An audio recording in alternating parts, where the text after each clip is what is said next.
In the annals of criminal history, few figures have provoked as much fascination and fear as H.H. Holmes. Born Herman Webster Mudgett in 1861, Holmes' life was a macabre tapestry of elaborate lies, heinous crimes, and chilling violence.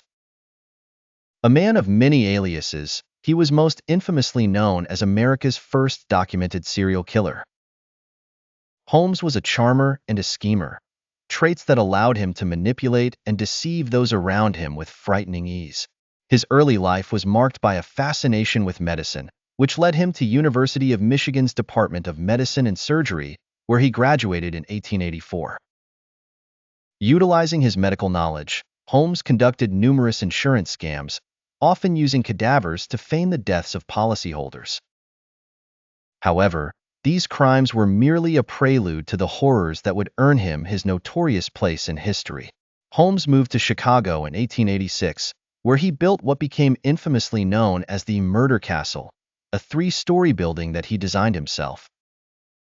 The structure was an architectural labyrinth, complete with soundproof rooms, secret passages, trapdoors, and a basement equipped for gruesome activities. It's believed that Holmes lured his victims, mostly young women, into the murder castle under the guise of employment or lodging. Once ensnared, his victims faced unspeakable terror. Reports suggest that some were gassed to death, others were locked in sealed rooms to die slowly, and still more suffered from heinous surgical experiments.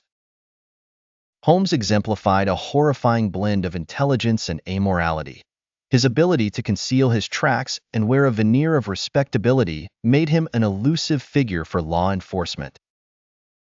His downfall began in 1894 when he was arrested in Boston for an outstanding warrant for horse theft. However, his multiple insurance scams began to unravel, and investigations soon connected him to far more sinister crimes. Holmes ultimately confessed to 27 murders, though estimates of his actual body count range much higher. He was tried for the murder of his business partner, Benjamin Pitezel, and found guilty. His subsequent trial in 1895 for other murders showcased his cold-blooded nature and his inability to recognize the gravity of his actions.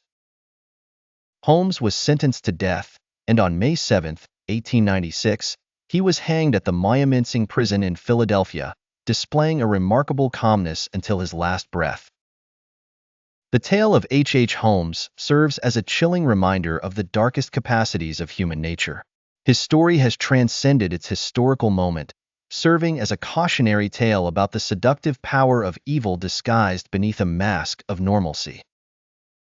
The murder castle was eventually gutted by a fire and later torn down, but the legacy of H.H. Holmes endures, a permanent stain on the annals of American criminal history.